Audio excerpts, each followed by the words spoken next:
We go. Well, hello, folks out there in YouTube land. Got my buddies here. Boogie Bentley with Talkin Vawls and BVD. Let us know if I'm sure y'all can hear us real well out there, but go ahead and give us a thumbs up if you can hear us. Let's see. I know I got some people in here. I can see where they've commented. Let's see. See people texted in here. Let's see. I'm showing. There we go. I'm starting to see some people 30 showing maybe up. so far. There we go. Now we got 26. It was 0 a minute ago. I was like, what's wrong here? Okay. Yeah, they can hear us. All right. Well, Boogie just brought us some breaking news, and I'll actually pull it up here where we can see it. I wasn't aware of this, and neither was BVD. It just sort of happened. Let's see here. Yeah, Keenan Pili. All right, let's put this up. There we go. And it's on. Josh Heupel confirms on the SEC coaches teleconference that linebacker Keenan Pili suffered an upper body injury against Virginia. He'll be out against Austin Peay and said he'll miss a couple of weeks, not a season-ending injury at this point, per Heupel. So, a couple weeks would mean he'd be out of the Florida game. And that kind of stinks. It's huge. Yeah, I would look at the schedule. You're going to probably miss Florida, UTSA. Maybe he will be back by the time Tennessee takes on South Carolina at the end of the month. You know, somebody tagged me on Twitter. You know how it is. News breaks. Your phone starts going nuts. Text messages, DMs, people talking about this. And people are saying, oh, it's time for Arian Carter to get up and go. I don't think it's going to be Arian Carter. I think it's going to be Elijah Herring. And that's why if you go back to, last week against Virginia, you saw a lot more Elijah Herring than you did Arian Carter, because Arian Carter is the backup to Aaron Beasley, and Aaron Beasley is the leader of that defense. He's the guy that gets everybody lined up. So I would imagine you're going to see Aaron Beasley and Elijah Herring out there at linebacker, if I was guessing. Elijah Herring played good football, I think, against Virginia, but obviously this is a blow. Did I read somewhere that Herring led the team in tackles against Virginia? Yeah, he had 5 tackles, led the team. Okay. I think you heard it on the Talkin Vawls Network, BVD. I could have been. Yeah, that's unfortunate. Well, fortunately this year we have some depth at linebacker, so it's not the end of the world. The last couple of years it would have been awful. It's funny. Last year we had some good linebackers, but both of them had issues. One of them, and I still can't believe he didn't make it in the NFL yet. He might end up in Banks, but a guy that's 235 pounds and can run a 4.5 40 and hit the way he does, you would have thought he'd made special teams or something. Because, he doesn't care. He'll knock your head off. Is he staying out of trouble? That could be the NFL's concern, because they're pretty thorough in the NFL when they're checking these guys out. Imagine being Brian Jean-Marie and you come into Tennessee and you got to deal with Jeremy Banks and Jawan Mitchell, both guys that have clearly issues buying in. How many teams has Jawan Mitchell been with now? Like 12 teams. It's ridiculous that, he got kicked off of, what was it, Arizona State, then ended up right back somewhere else. It's just mind blowing, man. But it just shows you got to buy in. You got to put in the work. You got to keep a straight head. But I think we're better off now for sure. Yeah, we got quite a few people, a little over 100 so far. I see a whole bunch of people in there. Good to see on a midday show. Yeah. Yeah. Absolutely. We were, I was talking yesterday. I did a show yesterday, either yesterday or the day before.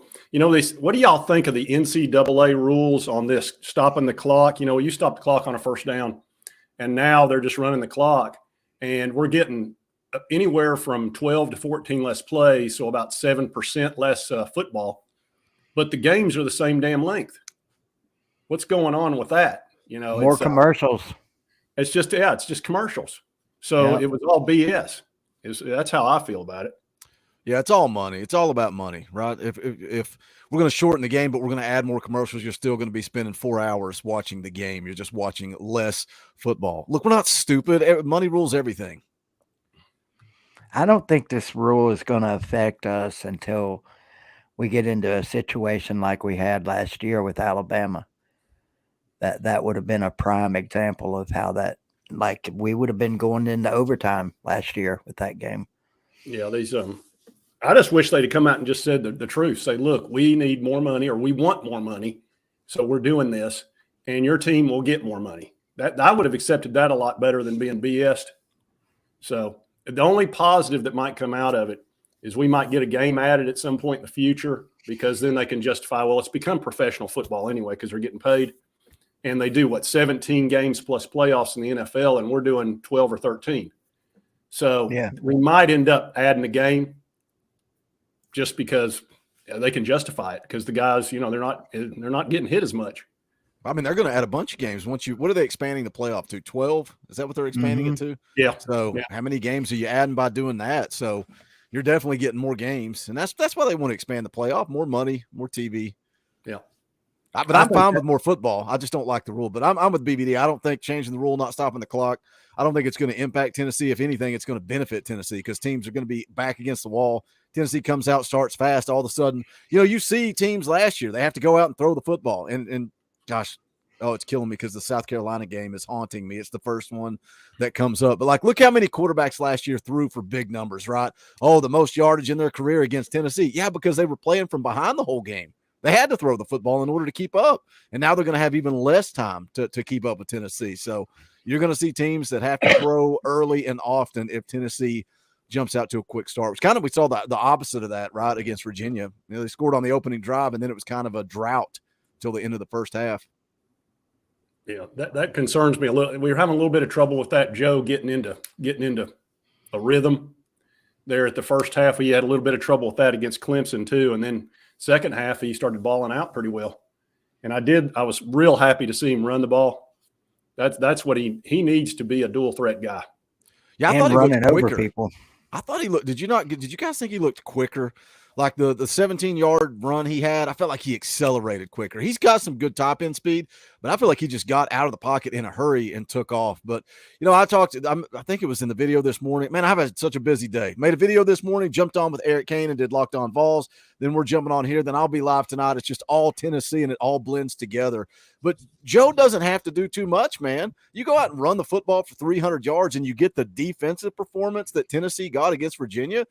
Joe just has to be efficient, and we're going to be just fine. That Florida game sets up perfectly for Tennessee. As bad as their offensive line looked in week 1 against Utah, that's going to play into Tennessee's favor. Same thing with South Carolina. Absolute hot garbage on the offensive line. Gave up 9 sacks against South Carolina. This defensive line is about to eat, boys. They're going to eat against Florida and against South Carolina. We're coming out of September undefeated, and I think we're set up for a good run, man. I'm starting to get emotional and think with my heart instead of my head, and think this team's going to go win 10 or 11 games. I'm losing my mind. Now, you wouldn't be a Tennessee fan if you didn't get emotional. So, well, the defense is definitely better. And actually, I've got a little article here I'm going to pull up. Let me remove this one here. Stop screen. And this is this interests me a great deal, actually. Oh, it's not the Deuce Knight. Oh, I didn't keep it, but it was actually Tony Elliott of Virginia, the head coach. He said that he was shocked at Tennessee's defensive line speed and depth. I got that clip if you want to play it. You want to play it? I can share it. Sure. Of Tony Elliott. Yeah, sure. Yeah, he was surprised. Go ahead. It's down there at the bottom. You got to add it. Add it like it's a guest. It'll pop up. Oh, okay. Oh, I see it. Yeah, I got it. Let's see. A lot of respect for Coach Heupel and Tennessee and what they've been able to do over the last couple of years, and I think the speed and the depth, right, would kind of shocked us a little bit, just because it's hard to simulate that on our practice field. And I think once the shock wore off, the guys kind of settled in. I feel like it was a combination of the inches that we didn't take advantage of. There were instances where we were trying to do too much. I think that we were overzealous, and guys just, wanting to will themselves to victory and not using their fundamentals. I think about the snaps, that we had. When you go back and you look at it, we're leaning too much on the football, right? Because we're trying to get off too quick. We're trying to compensate too much to try to combat what's on the other side. And they did a good job, and they were rolling them.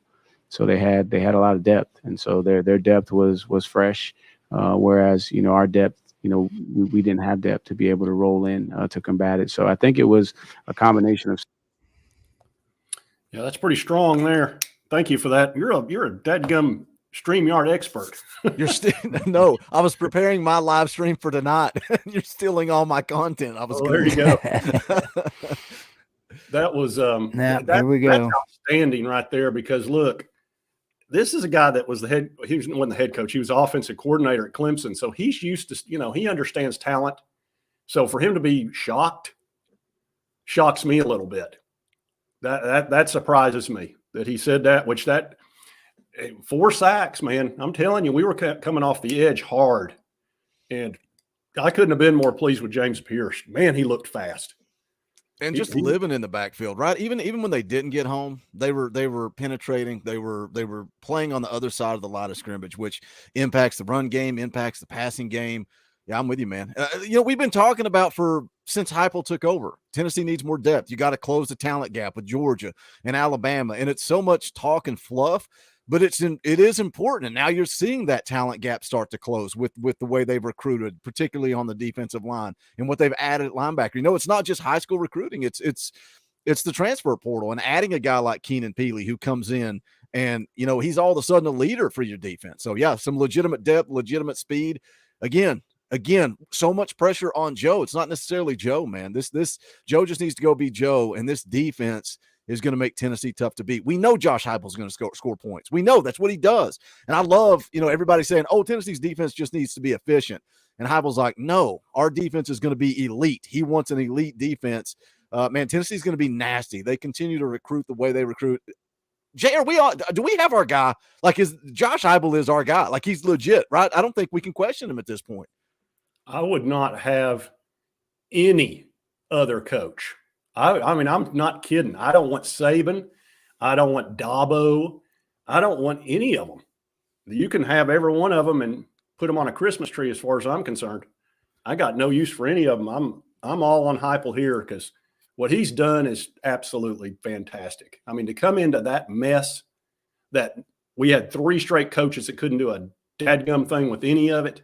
And then he comes in first year, still 2021's it might be my favorite year in the last 20. That was so fantastic to be in on and we were in the Georgia game. We were in the Alabama game, even though we finished 7-6. Nobody pushed us around too much. We were in the game. Let's get BVD back in here. Yep. I hope that's not an indication of how this day is going to go. Let's see. There we go. That's better. Got the camera up my nose, man. Come on, BVD, get it together. I can't have that camera zoom in on my forehead like that again. Hey, blame your boy Jay there. Got to get him educated on this StreamYard stuff.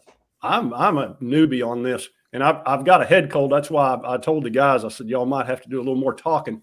Now, for Boogie, who is probably the best talker on YouTube, that will not be an issue. I know. I was going to say Boogie's got that covered. You just made what you got because I have the gift of gab. When I proved it, it's a gift, buddy. Was when AP came on the show, and he had internet issues, and he was like 17 minutes late. And I looked down and I talked for 17 minutes, and I hadn't said a dang thing. I didn't talk about anything. I don't even know what happened.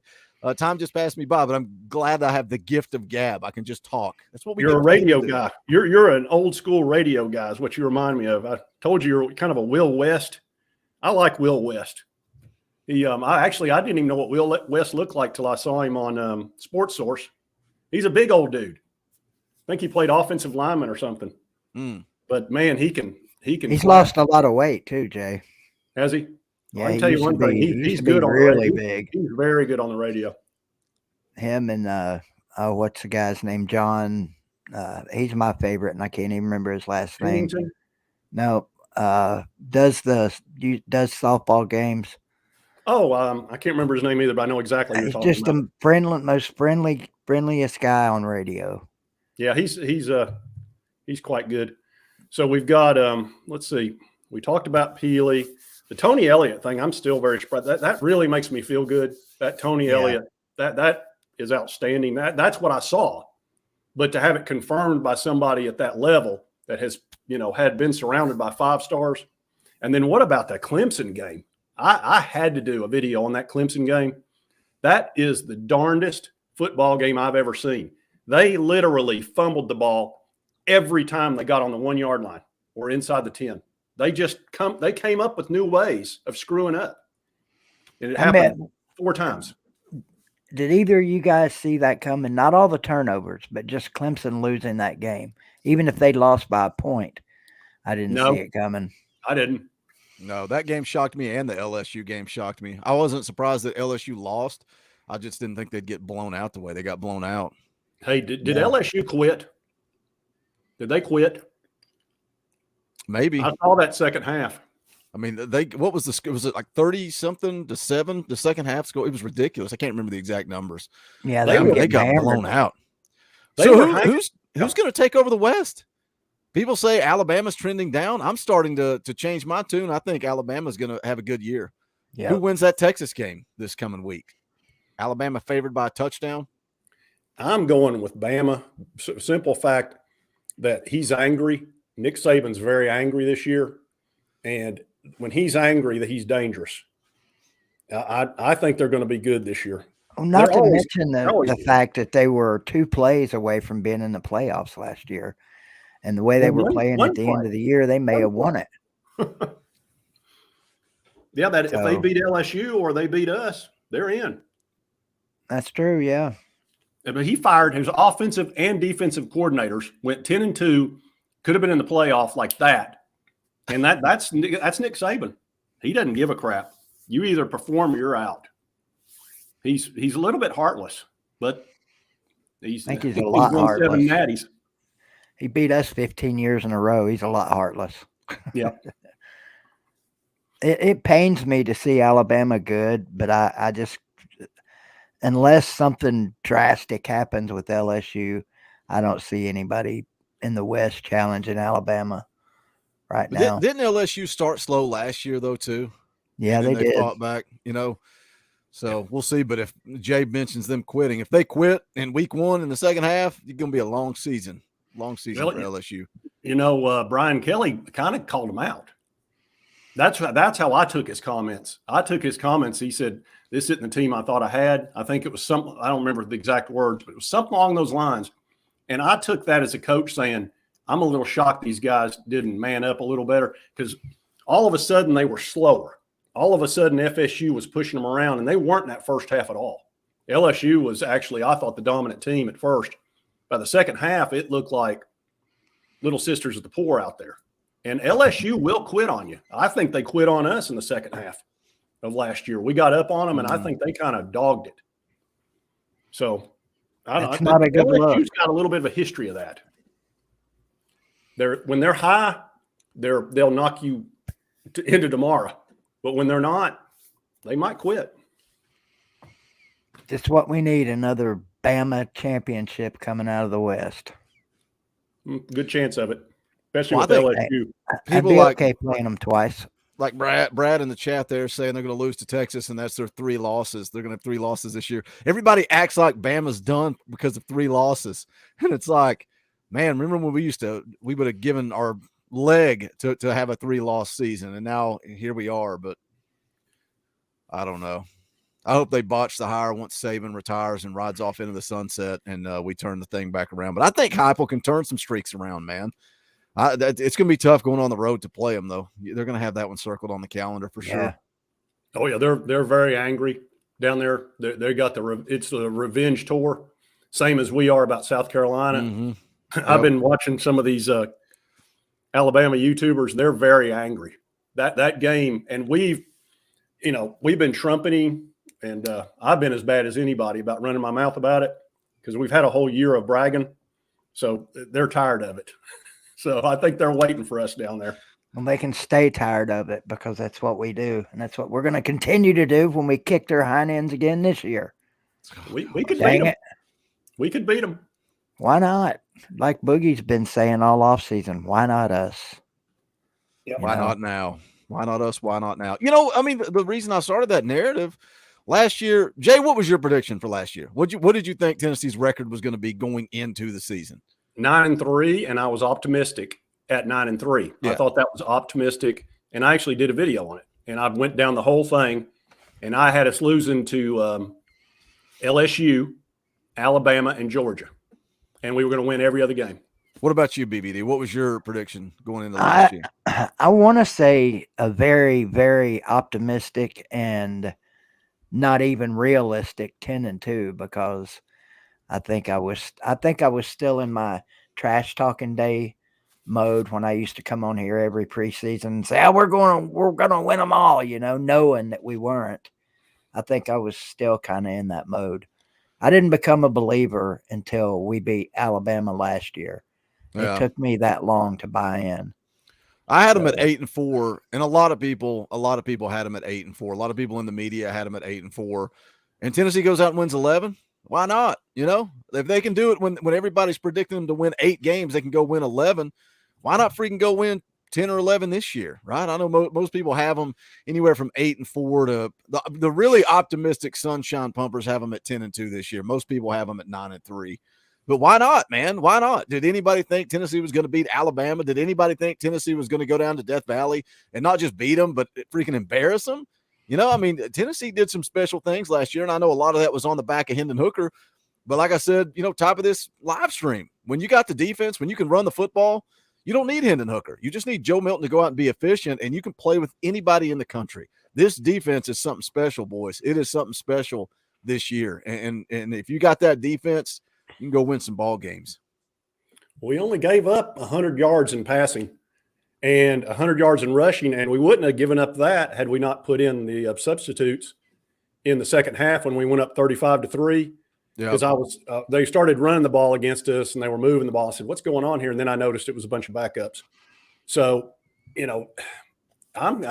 look good. That defense looked really good. Now I know it's Virginia, but that quarterback wasn't terrible. That Musket guy had a nice arm. Yeah, that was a great portal get for them out of Monmouth, of all places. Monmouth. How did they find that guy? Oh, it's in New Jersey. We did find that out. It's in New Jersey. I think it was a TriStar. Whoever said it. I think he drives up there or something. Let's see here. I've heard of him in basketball, but not in football. I didn't even realize they had a football program. It says Saban retires, Bama will drop off dramatically. I hope you're right. I hope that's the case. Yeah, they'll get anybody they want. I tell you who's down there salivating for it is Kiffin. But I think Kiffin's next in line for Florida. I don't know about Napier. I've been watching some of those boys down there. They're not happy. There are some unhappy people in Florida. It's going to be worse when Tennessee beats them in week 3. They'll be done. They'll be done after week 3. If they're not careful, and they've kind of already steered their car in this direction, if they're not careful, they're going to go down that coaching carousel road we went down. And they're kind of on it. Yeah, that's what I'm saying. They've headed that direction. And a lot of us have said Kiffin's next at Florida. I don't know if that would be such a good hire for them, to be honest. I mean, everybody thinks that's the perfect place for him. I don't know. I mean, we'll see. I don't think Bama would touch Kiffin as head coach. I don't know. Who do you think they'd get? Let's say he retired at the end of this year. I'm leaning towards Dabo. Yeah, I was Alabama, really? Dabo too. Yeah, he's a Bama guy. Yeah, but I think he's on the way out. I don't think this NIL and transfer portal stuff works for a guy like him or a guy like Saban. Could be. I really, Saban is still selling Alabama on being Alabama. I'm not saying they don't use NIL. Obviously they do, but he's recruiting off of Alabama national championships and putting guys in the league, not necessarily money. So, and I don't think Dabo, I don't know, man, that would surprise me, especially the way you've seen him kind of start to trend down at Clemson. Would Alabama take a chance on him? I think that would be the only thing that would preclude him from getting that job, is the way Clemson's been Clemsoning again here lately. What have they lost 3 in a row now? They've lost 3 out of the last 4. I know that. And in the weirdest ways, I've never seen a team screw up more inside the red zone than they do. That's true, because they did that against us. Yep, they screwed up against us too. Yeah, we could have been in a much tighter game last year in the Orange Bowl than we ended up being.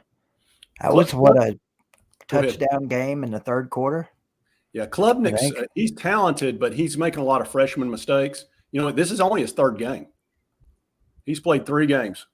So he's a little bit overconfident and a little bit too quick to make decisions. He almost needs to slow down just a little tiny bit, because that when he slid and didn't get that line of scrimmage, that's just, you can't do that, man. You got to go head first on that situation. The game was on the line. You had to have that first down. And once he slid, it was over, turnover, even with the late hit. I didn't know that when I saw it. I thought, 15 yards, first down. I didn't know. Same thing I was thinking. Over. Same thing the announcers were thinking. Yeah, I had no idea it was a dead ball foul at that point. I don't like the rule where they put you down at the start of the slide, especially in college. I mean, given the way some of these officials spot balls like that, I thought that was a bad spot. I thought he had it.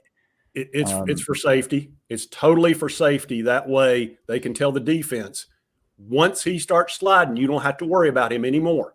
Just forget him. He doesn't exist, because the ball's over, the play's over. You don't have to worry. Do not knock his head off. And what's the guy do? Get the targeting. Yeah. He was happy about that too. Did you see him on the sidelines? He was proud of that, boy. Oh, the Duke guy. Yeah. The Duke got lucky in that game. That quarterback, he played well. I'll give him that. But where did that coach come from? I mean, all of a sudden, this guy's the next Nick Saban, depending on who you listen to. I don't know. They won 9 games last year. Yeah, I've never heard of the guy. I mean, that's not surprising news that I'd never heard of him, but I mean, he must be pretty daggone good to get that program that good that quick. Here we go. He said Klubnik started 3 games, played in almost all the games as a freshman. Okay. Well, he was the backup, wasn't he? Yeah. So, anyway, hey, did y'all hear the news on Deuce Knight? I'm assuming that he is transferring back. I saw that, but I didn't really know why he was transferring. They actually, I'll pull that up. I think it was more, I don't think it had anything to do with him being upset about anything or whatever, but it was, he said it was a family deal for him, is what it was. It's what it says in this article. So he said it did everything that we wanted him to do. It had nothing to do with football. It had everything to do with him wanting to be with his family. So I can understand that. He's just, he's only 16 or 17 years old. He probably just missed his family. Yeah, I mean, he's going into his junior season. So yeah, gosh, that's right. He is just a junior for some reason. He's just a little kid, really. I thought he looked great in that game. I like him more than George McIntyre, if I'm being honest. Well, that's because he's Hendon Hooker 2.0, but he's fast. Man. That guy, he's smooth. He's got a real nice arm, and he's faster than Hendon by almost a half a second. Yeah. But George has got the golden arm. But what do you prefer? And me and Coach Jay did an entire live stream on this, breaking down the film on both guys. Who's better, George McIntyre versus Deuce Knight? And I get it, man. George McIntyre does have $1 million arm. He's got a cannon. But when you add that athleticism to a quarterback, and it's not like Deuce Knight can't throw the ball, right? He's just not. He doesn't have the arm talent that George McIntyre has. But what do you prefer, man? You got a guy like Jalen Milroe out there. A lot of people talk about him not being able to throw the football. He terrifies me. He scares me to death, the way he can run and extend plays with his feet. I think if you can get one or the other, why not go get a guy like Deuce Knight? But I think Tennessee could ultimately end up with both of them. I really do. That would be something. That'd be kind of shocking, really, in this day and age. Of course, if it doesn't work out for one of them, they can transfer the next year. Right. So they're not, it's not like they're stuck.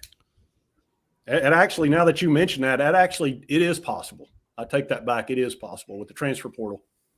So, but I thought Deuce Knight had a nice arm. He looked in that IMG game, and I liked that game because they were totally overmatched. They could not run the ball against IMG at all. It was totally on Deuce Knight's shoulders, and he didn't fail. They only scored 10 points, but I thought he looked really good in an impossible situation. So I'm fine with either one of them is where I'm at. But if we wind up with Deuce Knight, you're not going to hear me complain one bit because I think he's a faster Hendon Hooker. Shout out to the people watching, John. We got 264 people in here. You guys smash that like button. We've only got 90 likes. That's not acceptable. You gotta get the likes. Sometimes people watch on TV and they don't know how to do that. Makes it tricky. If they're watching on a phone, it's super easy to hit it. It's so funny because I think about that too. I'm always like, smash the thumbs up and all this stuff. And there's so many things that I watch on YouTube on my TV where I'm not signed in. So I get it. I'm the same way. Yeah. That's why I try not to get on them too much about it.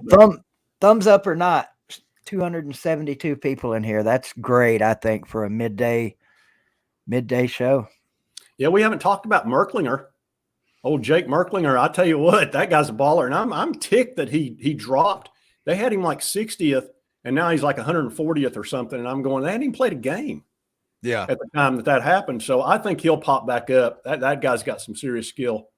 But, it's like, you talk about the transfer portal, but you've got Nico, you've got Jake Merklinger. Do you get George Knight or George McIntyre and Deuce Knight or one or the other? It doesn't matter.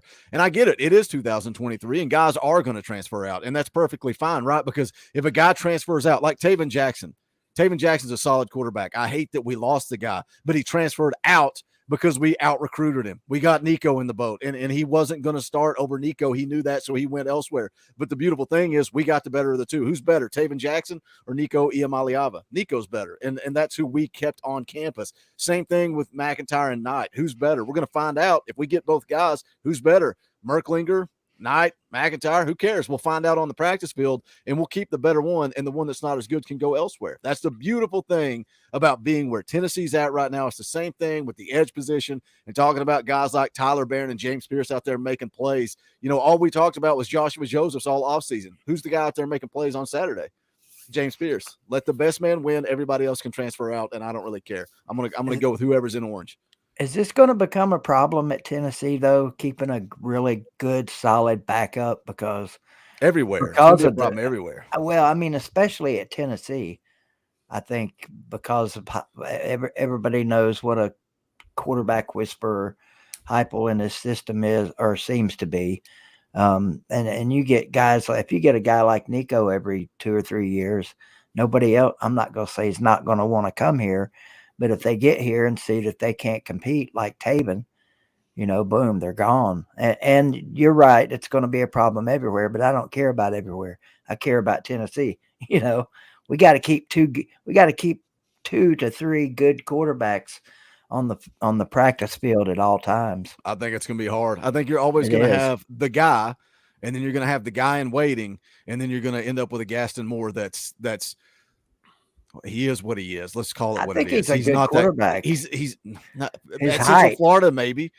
He's not a Tennessee star. Yeah, he looked good in the spring game, but guess what? Shoulders Jantic every year. Like, it's the spring game. It doesn't mean a whole lot. Would you rather be the starter at UCF or the third string quarterback at Tennessee? Is kind of the way I would look at it if I was a quarterback. Well, let me say this too with Gaston Moore. I think with Heupel, maybe you get a guy like Gaston Moore that's he's never going to go be an SEC starting quarterback, right, but maybe he wants to coach in the future. And maybe you're grooming your next quarterback coach, your next offensive coordinator. You know what I mean? And it's a guy that's been around Heupel a lot. Maybe that's what we're going to see Josh Heupel do with that third quarterback. I think that's an interesting point we're talking about. That is. I never thought of that.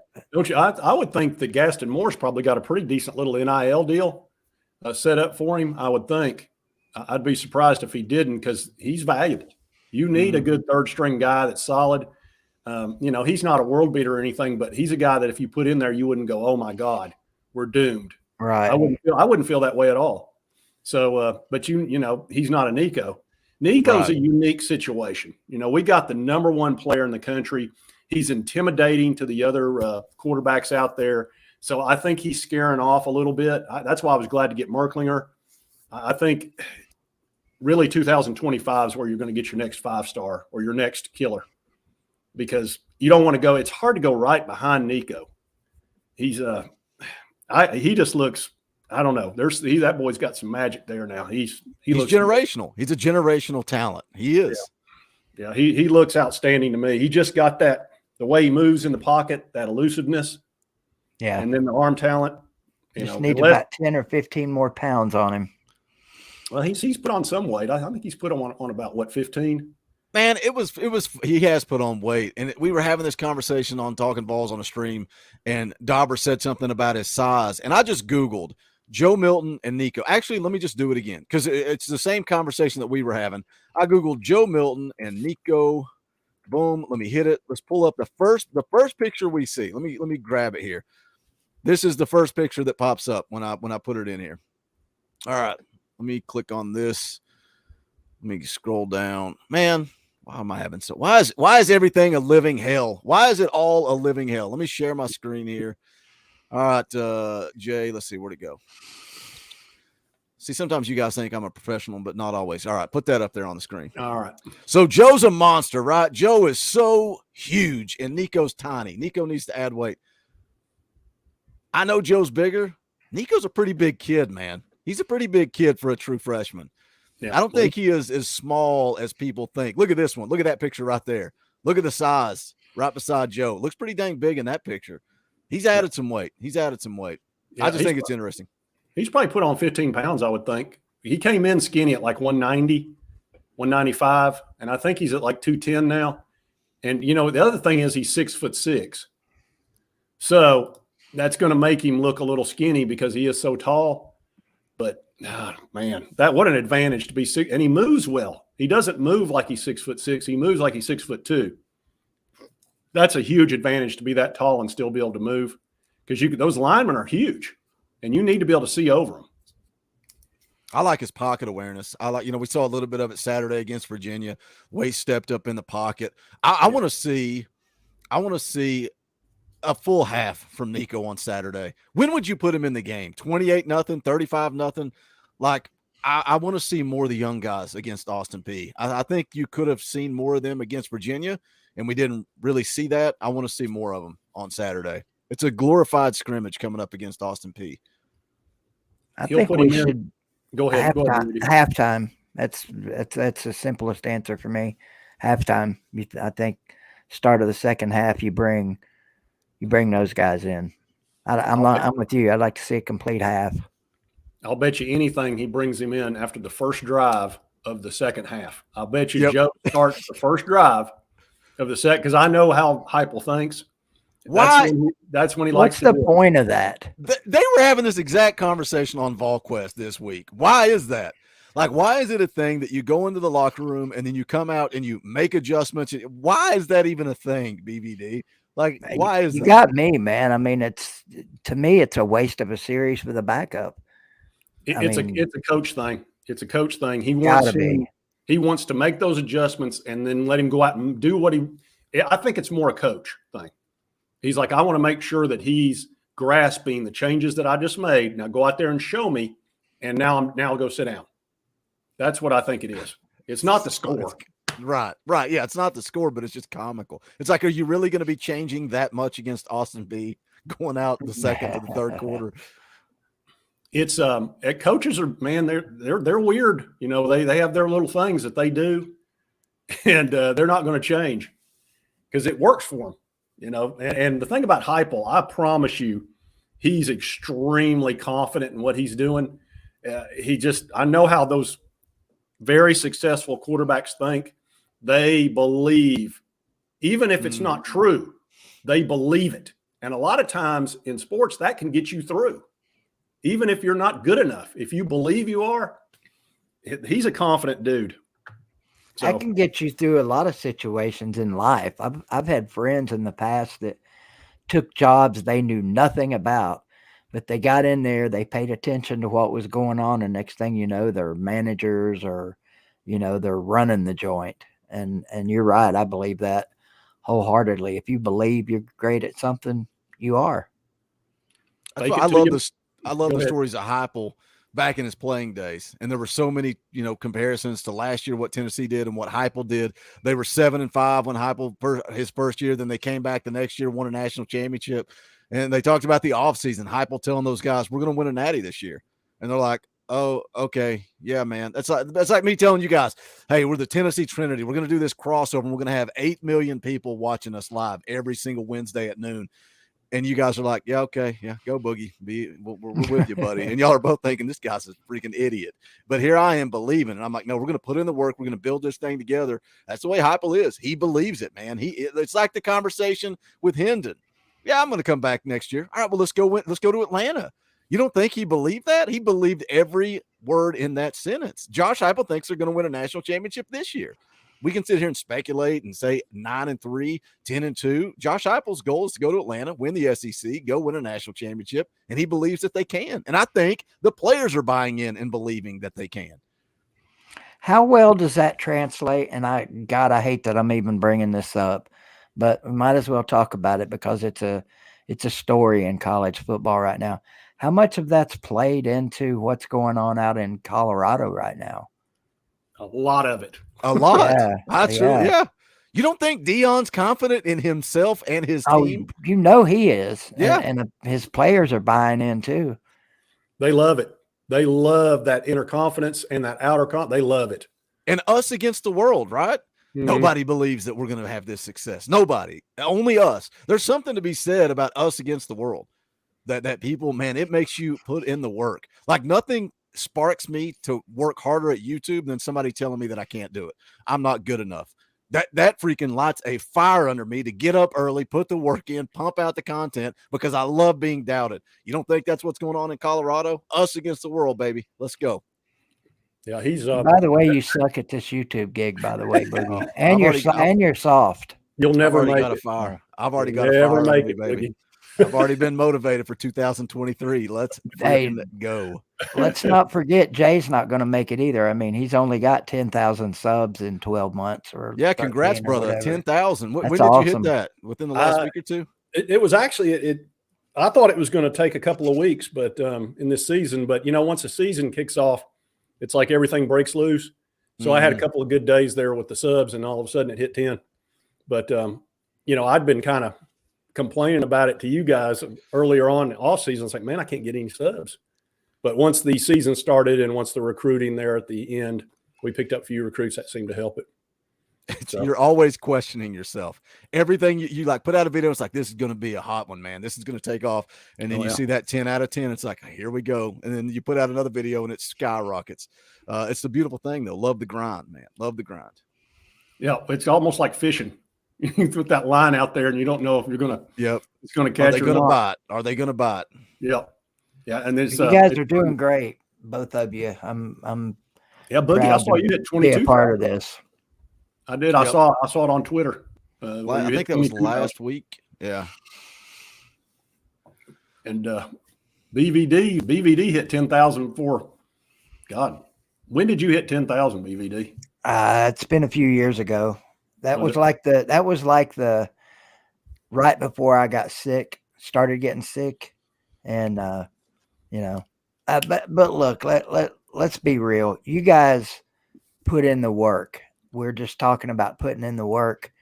I mean, when you're pumping out a video every day, doing 18,000 live streams a week like Boogie does, and you guys are getting exactly what you deserve, and I'm very proud to be a part of this. Cool beans. Well, if we're done, you guys taking me along for the ride. Now that we're done self-congratulating ourselves, the chat's like, all right, I'm out of here. Exactly. We just dropped to 100. Talking YouTube. We need to start a Talking YouTube channel. There you go. You're at 300. So there's no way. My non-internet computer say, he's going to have a prediction. Don't you worry. And he's not happy. Boogie, you may not know, I've got a computer, an old Commodore 64 that I put artificial intelligence in. And he does all my predictions for me. And he's so angry at me because I won't let him have internet. So I saw you put out a video and I was like, wait a minute, where's he getting this from? Because I need to steal that content idea. So you've already come up with a good gimmick that I can't steal because it's not real. Come on, Jay. What are you doing? I love the computer. YouTube theft is a thing, isn't it? I don't know, man. Like we're all trying to pull the same content. Oh my gosh, we've got to stop talking about YouTube. It's funny. My last 4 or 5 shows have not been about the Vols, but it's been about other teams and stuff. But I'd come at it from a Vols point of view because everything affects us. I'm a complete narcissist when it comes to the Vols. When Clemson or Florida, everything is us.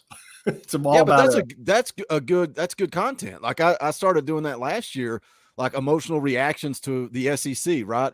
Because how does it impact Tennessee? And I made a video on it, I think yesterday, doing the same thing. Like Florida looking like trash against Utah. That benefits us, man. That impacts us. That's what we're talking about. Same thing with South Carolina. Is Boogie mimicking the gimmick? What gimmick? What are we talking about? Oh, I think TriStar is the one that said that Clemson was mimicking the gimmick because our offense was a lot of people call it a gimmick, and so he called Clemson mimicking the gimmick. But obviously, Clemson couldn't mimic it, and I actually did a video. I said I don't think they can mimic it because it's first of all it's not a gimmick, and secondly it requires a lot of understanding and a lot of hard work to put it out there properly. And then you've got to make adjustments during the game because the defense is adjusting to you. See, everybody was upset that Joe didn't throw for 300. Joe didn't need to throw for 300 because that's not how the defense was set up. You take what the defense gives you. And if they're going to put 8 in the box or 6 in the box, you need to run the ball. And vice versa. That's what Utah put 8 in the box almost the entire game against Florida because they were not going to let them run on them. And so that left Graham Mertz. He could throw for 300, but it was pitiful. They couldn't score. It's the ugliest 300s you've ever seen, wasn't it? It's the 20 to 20. It's easy to move the ball 20 to 20. It's when you get in that red zone, you've got to be able to run the ball. If you can't run the ball, you're not going to be efficient in the red zone. You will not be. And Florida had 13 yards rushing in that game, 13 yards, sacked 5 times. And I think Tennessee's going to come with the same game plan. And I think they've got the defensive line to do it. So, I mean, that's what is kind of giving me this emotional reaction of, okay, maybe 9's too little. Maybe it's 10 wins because of how much hot garbage Florida's offensive line looked like. How would you feel if it was Anthony Richardson? Would you feel as confident? I feel more confident that it's not. His ability to run the football was the concern there, right? That gave them a little bit of a wild card. I'm so glad he's gone. Yeah. I did not like playing against him. He was a wild card, and he was capable of going crazy on you. Yep. Just like he did last year against us. He over 500 yards he had. I mean, between throwing and running, he was over 550 yards. Hendon just matched him. It was really amazing. So Florida week, I know we're still, a few days away from it. Does Graham Mertz become the next Florida quarterback that looks like a Heisman contender against Tennessee, or is he going to suck? We're going to go down there and just beat the crap out of him. I'm starting to think Tennessee beats the brakes off of Florida in the swamp. I'm starting to believe, BVD. I doubted it. That was one of my toss-ups. I've been cautioning people and warning people all offseason about that game.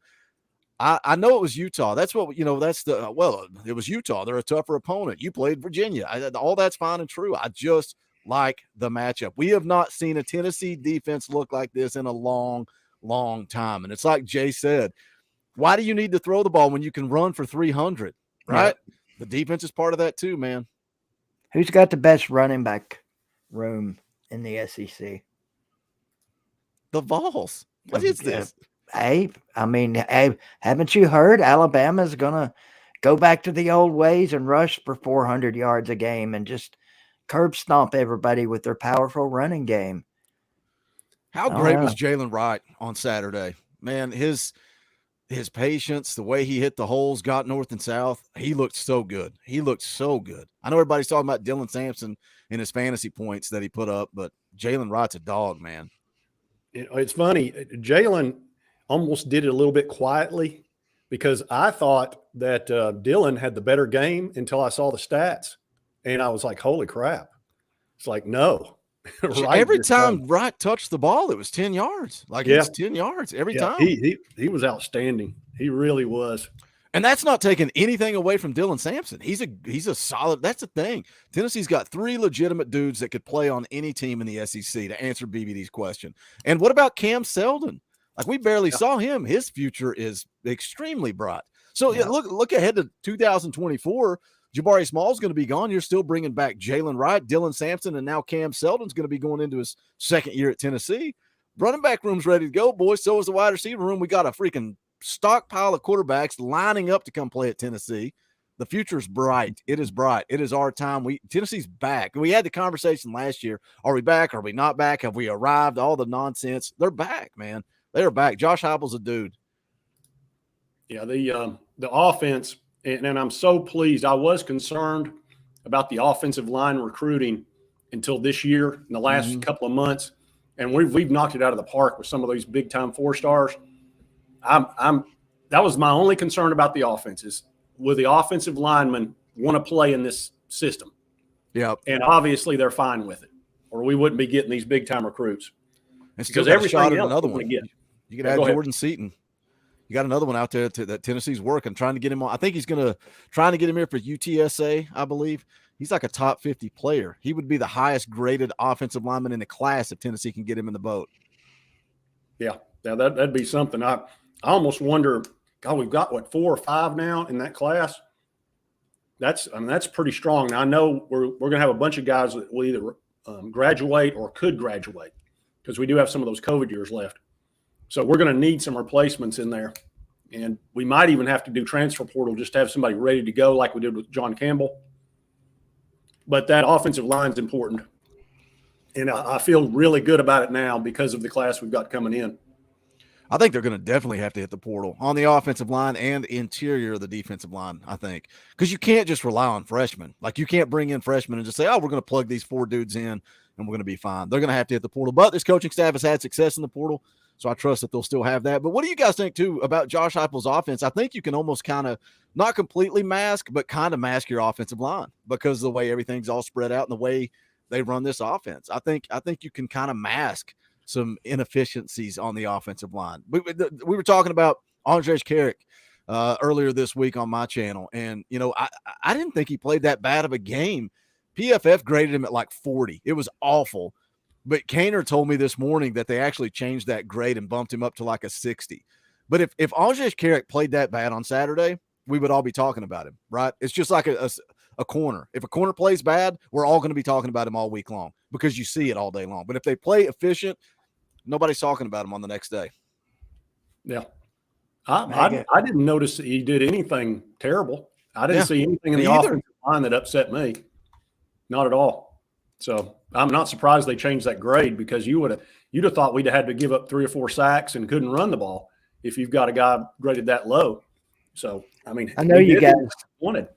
I know you guys saw, and I've forgotten who it was, but the block where we ran the Virginia guy straight out of the end zone.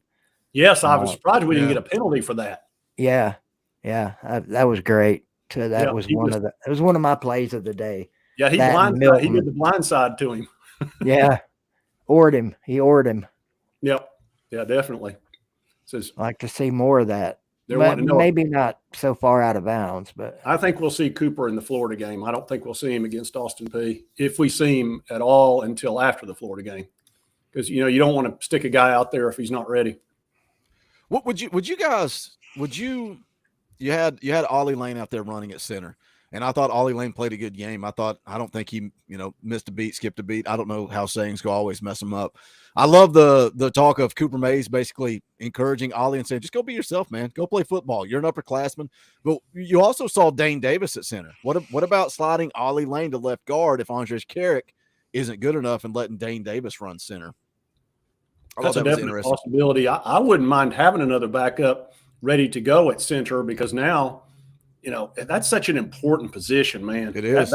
That's a position that can kill you.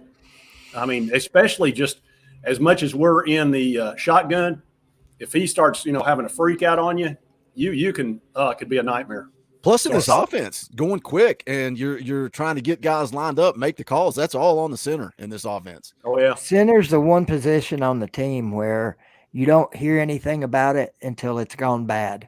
Yep. And then Yep. that's when you start hearing the whatever, you know. Well, that's the why hoots and everybody gets hollers. mad if you get a long snapper and he's on scholarship until you don't have a long snapper on scholarship. Then you're like, give him a scholar, get somebody in here, because that guy can kill you. Yep. In a second. Yeah, big time. Mm-hmm. Oh, also, I wanted to talk about one other little thing here, and that is, let's see, and I know y'all have probably talked about this quite a bit. Actually, crap, I'm so terrible at this. All right, it's the Artful Dodger. I'll go ahead and give away. I just want to show the picture of it, and we'll talk about that just a little bit. Now, I'm a big uniform person.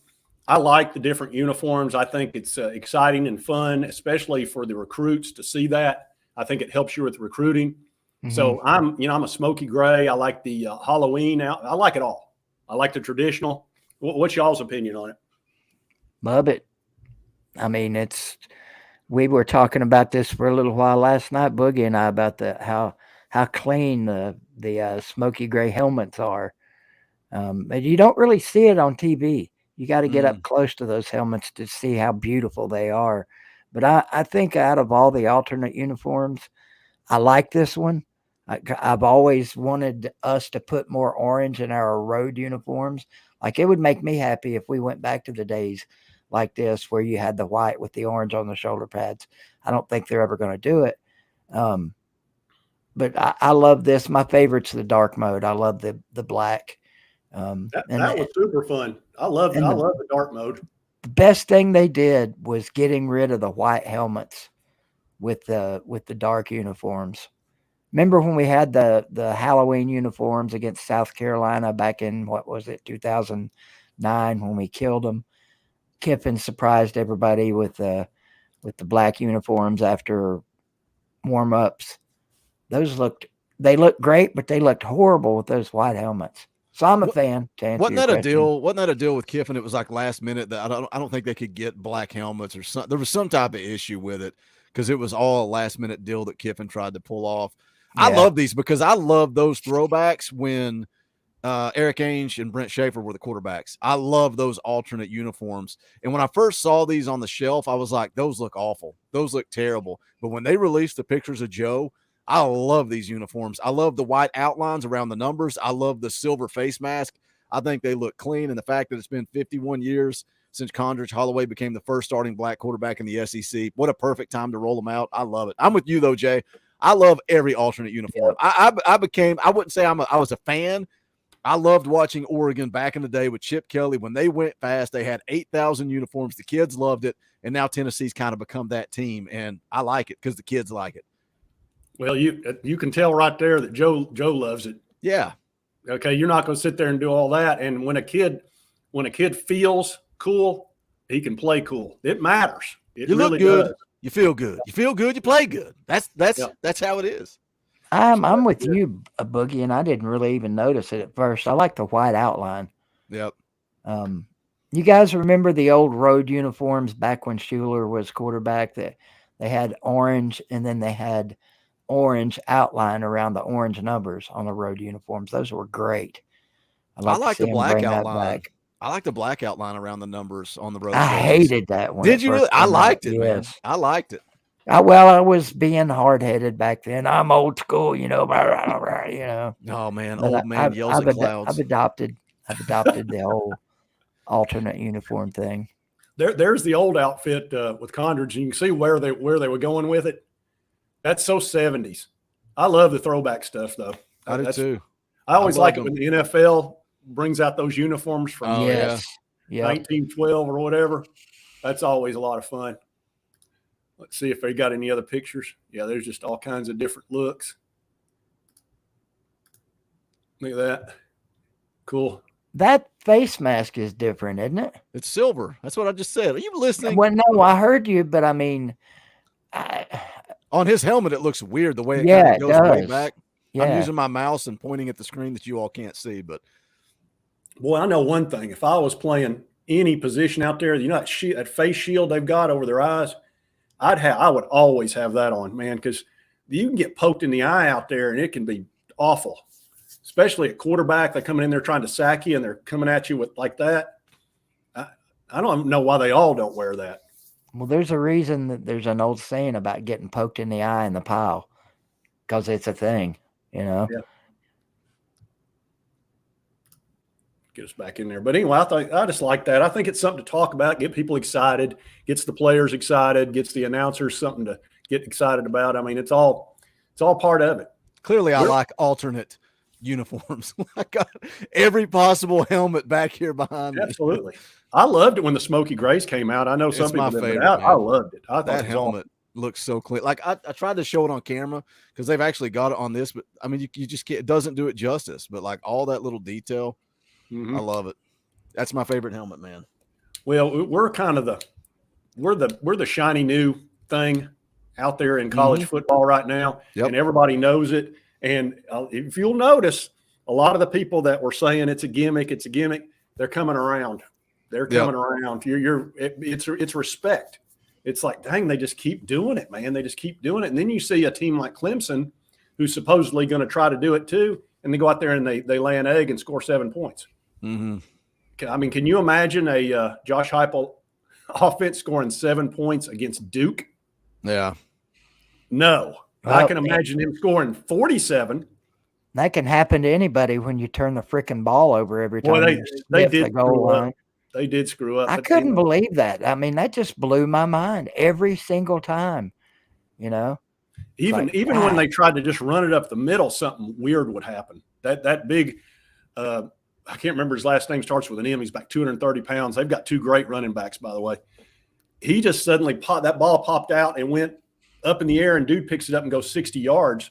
And Klubnik did a great job tackling that dude, running him down from behind. Klubnik's quick.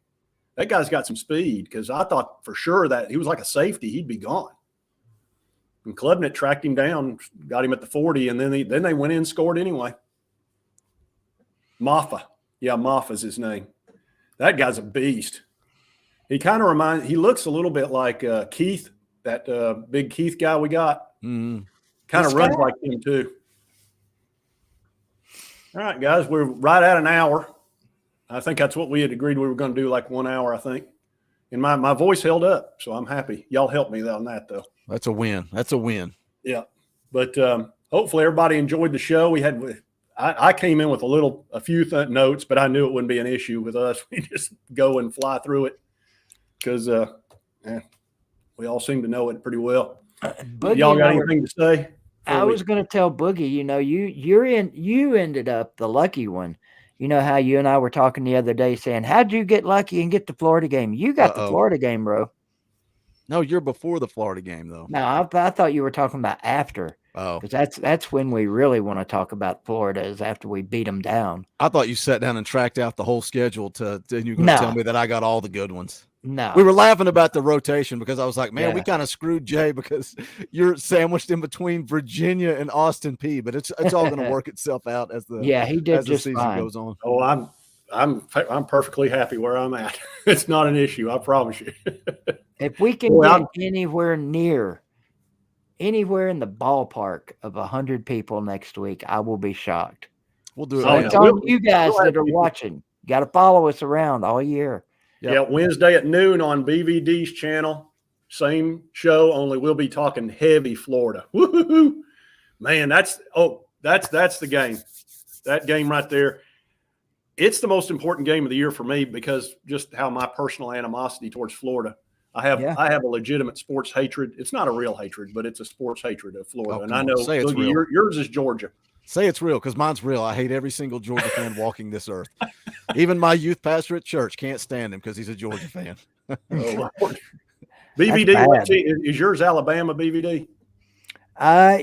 Yeah, I've leaned towards Florida over the years. You know, they wore me down. I've seen so much heartbreak against Alabama that it's going to be hard to wrestle them away from me as far as being my most hated.